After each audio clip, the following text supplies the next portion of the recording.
Everybody, welcome back to CF's Heroes of Sport. My name is Bob Babbitt, co-founder of the Challenged Athletes Foundation. Every week, I get to chat with one of our amazing challenged athletes from around the world, and this week is no different.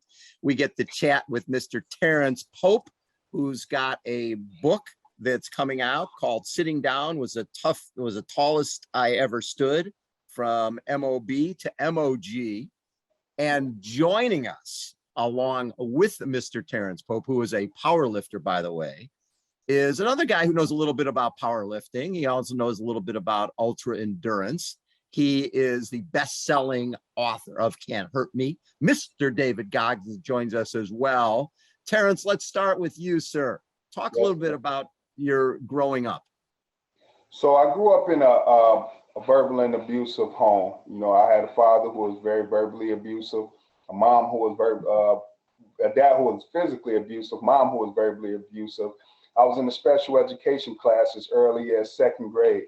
I grew up in Detroit, Michigan, and just went through a lot of tough situations as a kid, from being bullied. And by the age 12, I found myself my father went to prison at the age when I was 9, and by age 12, I found myself joining a gang.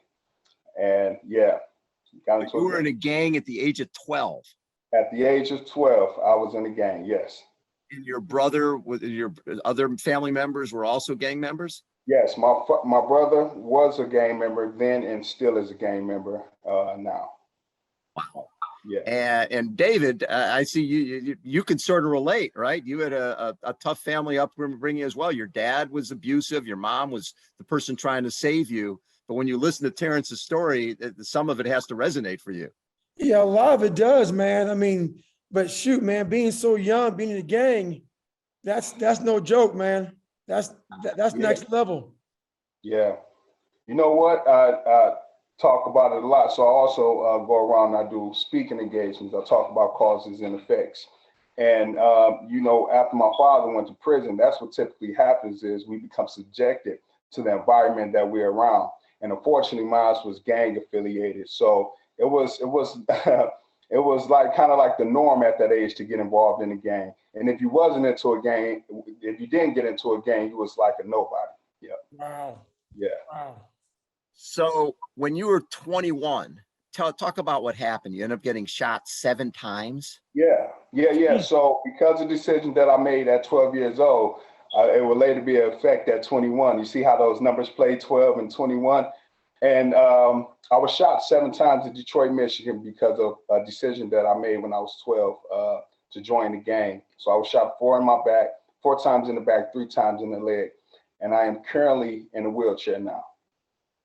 And becoming paralyzed at such a young age, I can imagine you had to be angry. You had to go through a lot of really tough times. What was the lowest point for you at that point? The lowest point for me was when I got into that suicidal mindset, you know, to where I wanted to die. You know, I wanted to kill myself, but I just didn't have the guts to. You know, I think that was the lowest point for me where I was like, you know what, I just can't take it anymore. You know, it's hurtful when you go from walking one day to being in a wheelchair the next day. You know, it'll blow your mind. And did sport come into your life at that point? When did you find sport? So I found sports, I would say 3 years after I was injured. So going back to the book, Sitting Down Was the Tallest I Ever Stood, that's what I mean. It's a lot of things that I wouldn't do on my when I was standing that I began to do now that I was in a wheelchair. So 3 years after being injured, I always wanted to look like the guys on the magazine, look like guys like Mr. Goggins over there. You know, I always wanted to be like that. And then so I got the courage to hit the gym. And when I got into the gym, my mental health got better. I got better physically, began to look better, feel better, and I didn't look back. And what are you benching now? So right now I'm at 360. Woo! Yeah. And we just woke up Mr. Goggins here. 360. But see, people don't get it though. So now I'm gonna be real with you. Yeah. You're doing 360 without the aid of your legs. Yeah. People don't get that. So look, I'm going to be very clear with you. Yeah. This man is benching 360 without the aid of his legs.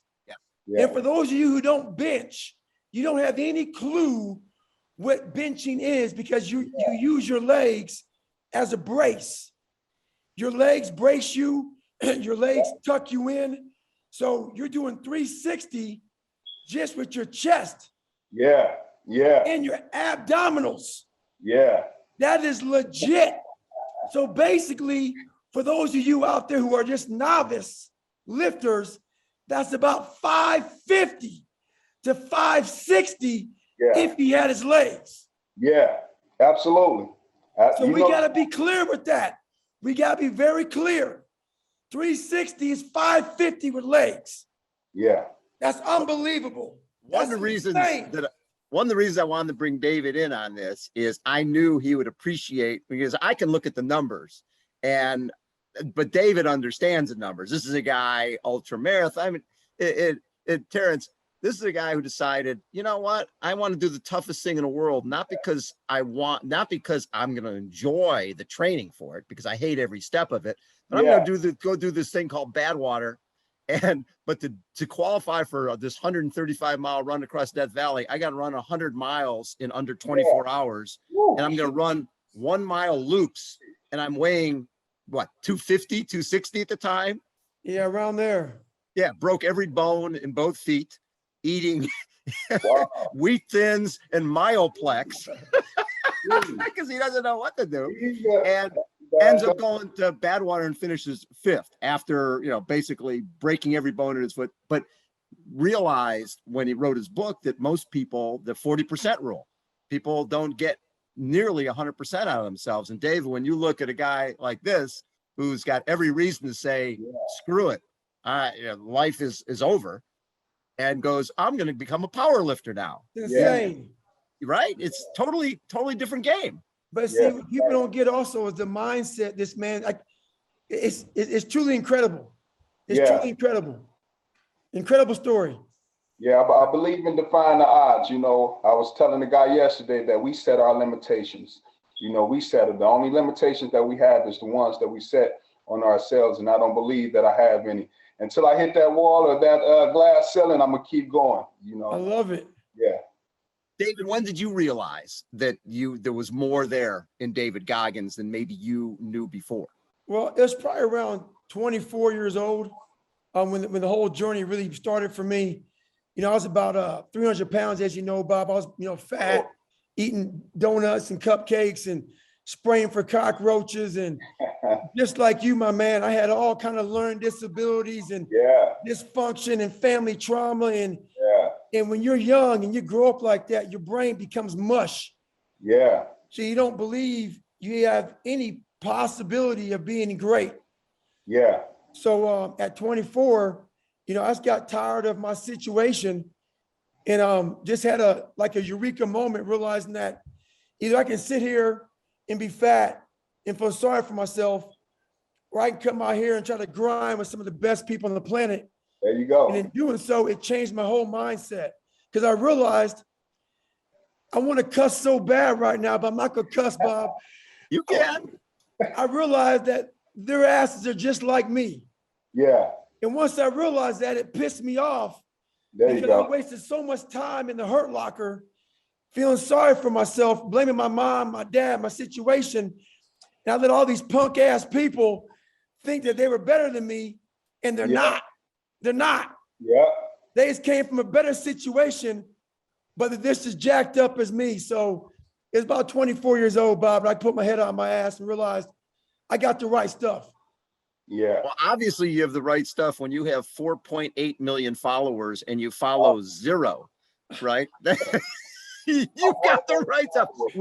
David, were you surprised that your message resonated with a lot of the folks who, came from privilege and came from so much, but your message from a kid who did have such a pretty horrific upbringing, your message resonated with so many people? It surprised me even to this day, but a lot of people are so watered down with their message and they try to fit in, and they want to be liked by so many people that I think people are tired of hearing the same shit. They're tired of hearing the same watered down, like feel good. Life ain't always about feeling good. So I talk about real moments, real stuff, real things that people are going through. I don't give you that Oprah stuff. You know, there's an Oprah Winfrey out there. You can go visit her for the happy-go-lucky times. If you want some real hardcore, life's gonna kick your ass times, you can view into me. And then I'm gonna help you get through those times, but I'm not about that happy stuff. Happy stuff doesn't need to be taught. Happy stuff comes natural. You feel good, good days. I don't need to teach you that. I need to teach you about when you get rock thrown in your face, how to continue moving forward. That's a mouthful. Terrance, the goal for you now that you're powerlifting, is you want to get on Team USA and potentially go to Paris, right? As a powerlifter. Wow. Yep, potentially go to Paris. So hopefully June. I did have one scheduled for last month on the 9th, I believe. But because we didn't get a lot of people to register, a lot of people didn't want to join. You know, some people are scared of the weights, you know, so they had to push it back a little bit further. So in June, I'll be registering again because I want to go to Paris. Okay, how do you get better? What are you working on right now? So I'm working on just chest, triceps, back, you know, things like that, just to get. So besides the 360 that you're benching, talk about what other stuff you're doing. So I just published the book. I know that you said I was getting ready to publish the book. I just published it. So it is published. That is what I just got done with. And my focus right now is just making Team USA and, you know, opening doors in that area where I can just go around and continue to spread the message of hope. Well, I know it's sort of message of hope. You sent a grant request in the CAF. You need like what, $1,750 for your own bench press set. My own bench press, yeah. Right. And what do you think, David? I mean, do you think we can take care? I can take care of that for. I think CAF can take care of that. But I also think that old David Goggins Foundation got to get you some weights, son. Oh man. Because that 350 or that 360 is no joke. So you're looking at $1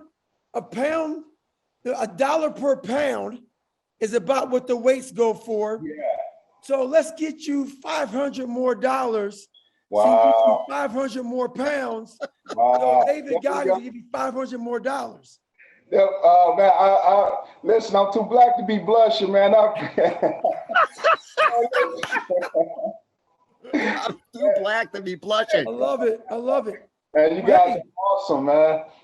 Well, there's a real question for you. So how far are you away from making the team?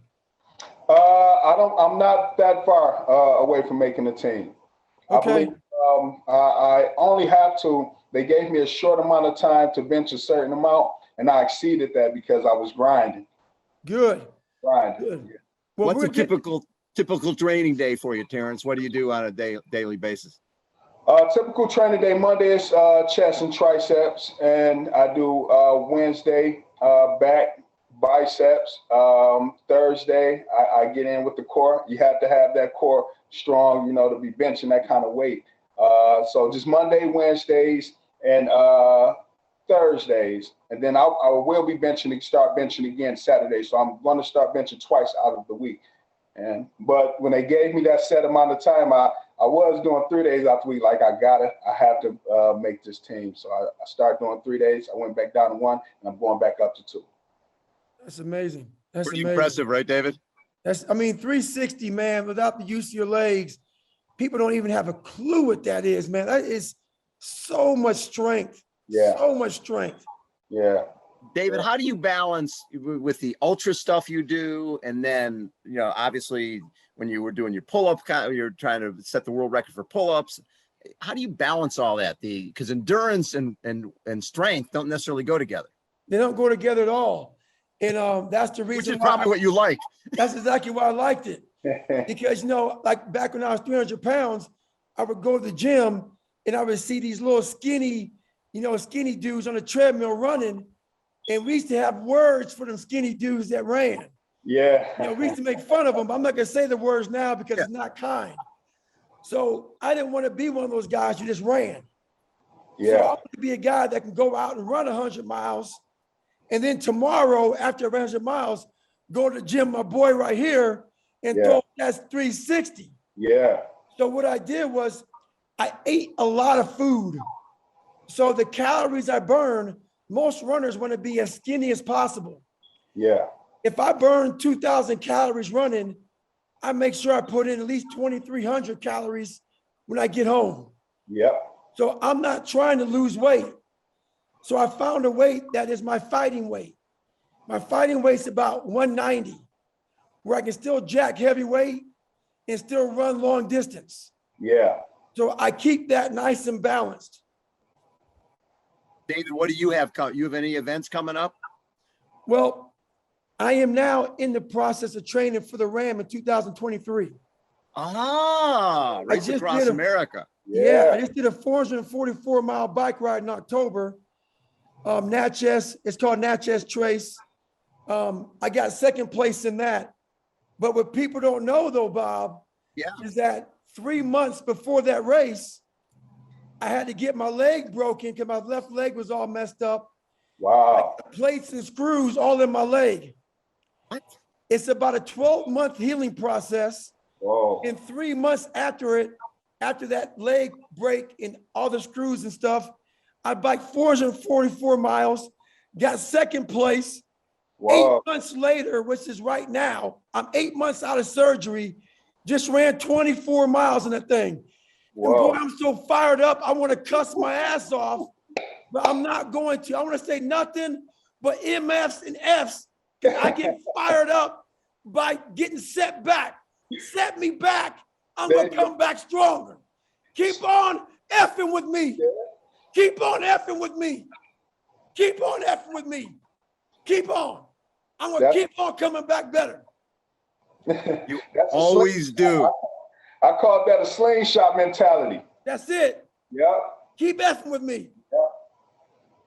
You set me back only to propel me. I love it. I love it. That is so cool. So Terrance, have you been following David at all? You know what? I have. You know what? That dude will make you want to get up and run, you know, out the wheelchair. You know what? You make you want to get up and run.